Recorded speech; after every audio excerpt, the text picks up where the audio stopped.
Hai, kembali lagi di channel tutorku. Pada pertemuan kali ini, kita akan membahas sedikit tentang tahapan siklus akuntansi. Jadi, bagaimana sih tahapan siklus akuntansi itu?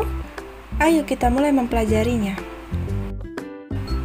Siklus akuntansi merupakan proses penyusunan suatu laporan keuangan yang dapat dipertanggungjawabkan serta dapat diterima secara umum prinsip-prinsip dan kaidah akuntansi, prosedur-prosedur, metode-metode, serta teknik-teknik dari segala sesuatu yang dicakup dalam ruang lingkup akuntansi dalam suatu periode tertentu.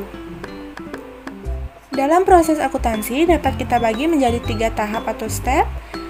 Ketiga tahap siklus akuntansi itu adalah yang pertama yaitu tahapan pencatatan atau penggolongan, pencatatan bukti transaksi keuangan.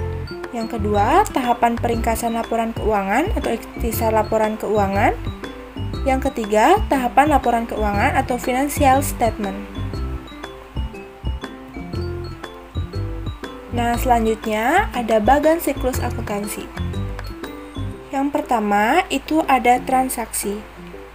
Suatu perusahaan pasti mempunyai suatu transaksi untuk dijadikan bukti transaksi.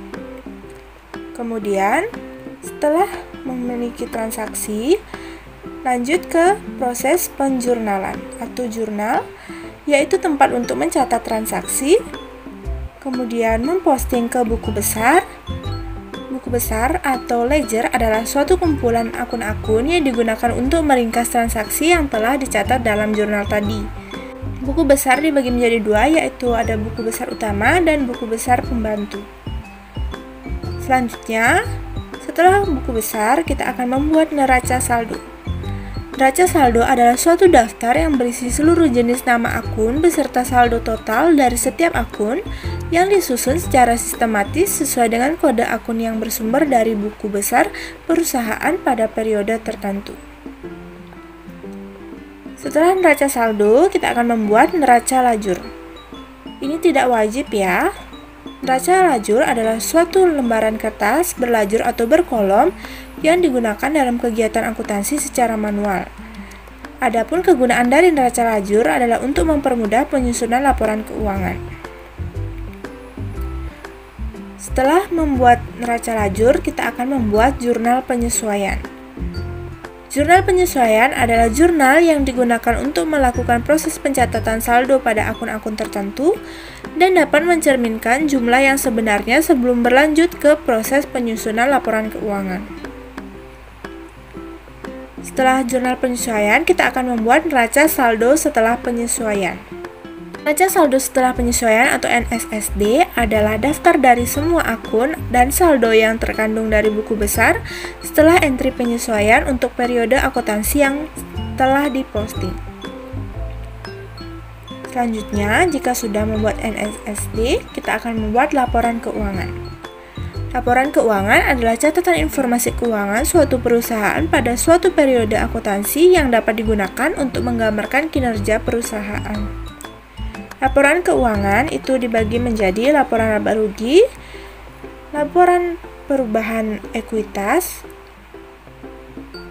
lalu laporan arus kas atau cash flow, neraca, dan catatan atas laporan keuangan atau CALK. Jika sudah membuat laporan keuangan, selanjutnya adalah membuat jurnal penutup. Jurnal penutup adalah bagian dari laporan keuangan yang disusun pada akhir periode pembukuan. Jurnal ini digunakan untuk menutup akun nominal dan menyiapkan neraca akhir. Setelah membuat jurnal penutup, yaitu kita akan membuat neraca saldo setelah penutupan.